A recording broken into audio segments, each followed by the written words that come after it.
Tapos na pong makaligo ang mga bata. Yahoo! Pahinga na. Hindi. Pahinga na rin. Pero dito, kakain na uli sila dito sa hotel. Ayan. Hyper pa rin sila. Ano? Oyo 8-8. O, show them Oyo 8-8.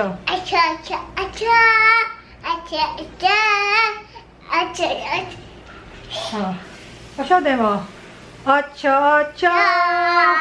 8-8. Ayan. Kami naman ni Mike, magde-date uli kami sa baba na lang. Tatry namin yung dinner buffet nila. Kung open pa. Kung hindi, hahanap na naman kami ng kainan dito na napakalayo. Bye mga anak. Eat all your food, okay? Okay? Okay. Ay, akat na yung ano sa ano, please. Baka maano yan. Oh, wait. Oh. Ate yun. Okay. You have your own rice. Eat rice, okay? Bye. Yan. Magde-date na po uli kami ni Mike. Hi, babe. Hi ka naman sa vlogs ko. Hi ka na naman kay Marcela and Miguel. Hello.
First dish.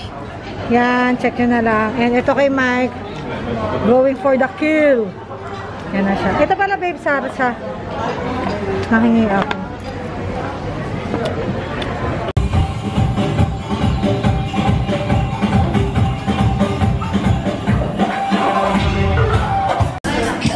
Okay.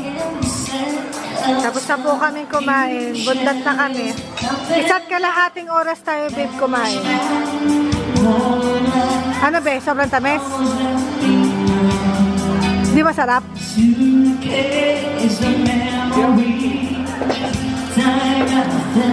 Lalakad na lang kami muna ni Mike. Papuntang D-Mall kung aabutin dahil busog na busog pa kami. Nakain na kayo, ma. Kain kayo ulit, ma. Ito, mo. Busog na busog na ako. Walang paglalagyan. So guys, tapos na kaming maglakad. 14 minutes kaming naglakad from Henan to D-Mall, D-Mall to Henan. So parang okay na ako. Naglakad pa tayo sa loob ng D-Mall. Kasi naglakad pa kami sa loob. Oh, okay na yung mga kinain namin. Medyo din ako na-feel bad sa dami na kinain ko. Enjoy ka ba, babe? So, yun. Pagod. Sarap matulog. So, yun na naman. Sana nag-enjoy kayo sa vlog namin. And don't forget to like and subscribe. Tutulog na kami. Yan. Si Madam Jonaline. Huwag ka na mag-stairs. Elevator na tayo. Where are we going? Shh, keep quiet, anak. Wala lang. Nag-stroll lang tayo, but it's raining, so we need to go up na. Gusto mo dali dito. Kaya nga eh. May shortcut pala eh. Ito lang pala gagawin natin, ano? Dadaanan natin. Kaya nga. Yan po ang ating madam. Nakadress po siya ngayon for the first time. Yes. Okay. So, picture lang kita dito. Salamat. Diyan, yan, oh.